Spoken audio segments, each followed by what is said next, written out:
Now, far too many in our communities, achieving success seems impossible or very far-fetched. But through a new and innovative platform, a group of local creative thinkers have decided to share inspirational stories as well as self-developmental tools. And to do so, they are doing this to help people from all generations move forward and succeed financially. Now, it is called Lifted, Living Independent Financially Through Educated Decisions. Their first order of business is to start a web series podcast to share individual stories of people who have overcome adversity and have become well-respected members of our communities. To tell us more, we've invited Eric Rivas, one of the founding members, who also has an amazing, inspiring journey of his own, which he has recently shared. Welcome to Urban Update. Appreciate you. Thank you for having me. All right, so I want to get to this Lifted. And I want to put the website up on camera because if you have not visited, it gives you a little overview. But how did this come about and why?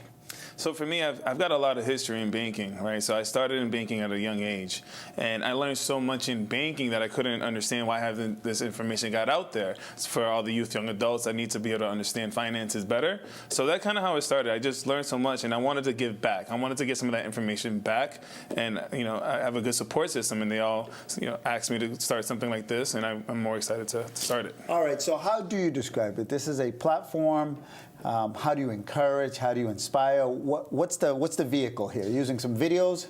Absolutely. So it starts with the videos, but it's more about financial awareness for youth and adults and being able to change the next generation financially. So I know I made a lot of mistakes financially, so now I want to support others to make better decisions. So I think that's where it starts, and then there's a platform to supporting others that's been able to make good decisions. So we're trying to share stories about finances for individuals that are really trying to do well for themselves. No, go ahead. Yeah. Well, I had a specific question. So Please. for our young kids in our community, they're in JP, Roxbury, Lawrence, Lynn, what are some of the basic do's and don'ts that they commit? I know credit is always one big thing, right? When we're young, we don't really value, and we make a lot of mistakes that we pay later on, right? Absolutely. So I think our social is very important, our social security number.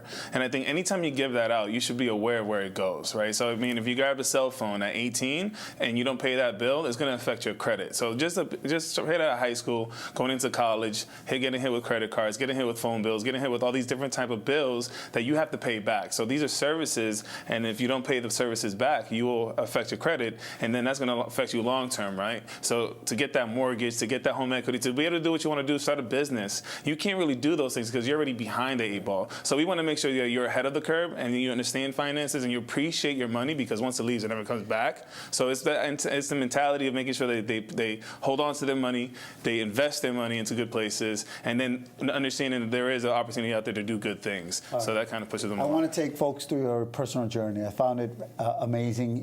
Well, I'll let you say the story. How did kind of give me a little personal story. You were adopted. You changed your name. Yeah. So my name was originally Rogelio Rivas, and then my grandparents adopted me. My father's still around, but my grandparents adopted me, and they wanted to change my name to Eric Santiago. So for a good portion of my early years, my name was Eric Santiago. And then when I got a little older, I had my first daughter, I wanted to kind of go back to my roots and keep it as Eric Rivas. So I changed the first name, kept the last name, put in my middle name, and then I added the Rivas, which is my real last name. And how many kids you have? I have 3 girls. 3 girls. And a wife. And a wife. Absolutely. So they kind of control. So I mean, I leave work and it's all about my family. Yeah. So that's one of my proudest accomplishments, is the fact that I was able to be there for my girls and create a good environment for them. And what is your profession during the day? I'm a bank manager for Eastern Bank. I'm very proud. I recruited Eastern. I wanted to work for them because we have a lot of the same motives as far as philanthropy beliefs. And so Eastern Bank is a really good bank. They support me and I support them, and this is just the beginning as far as what I'm doing for them. Lifted. I'm sure we'll be hearing a lot more about Lifted here. So thank you. Thank you for I appreciate coming it. All right. Thank you so much. All right. That's it for this particular edition of Urban Update. But before we go, a fun quick shout out to my friends from Ghana who work at the 7-Eleven store on South Huntington Avenue in JP. Now, they are faithful Urban Update viewers and have earned a quick hello to their homeland. We've got their flag, and I looked up good morning and thank you in Ghana. So there it is for them. So thank you guys for watching. For all of us here at Urban Update, have a great Sunday, everybody, and go Pats, right? Absolutely. Go Pats. Go Pats. Let's go. Let's bring a 5th one. Bye-bye.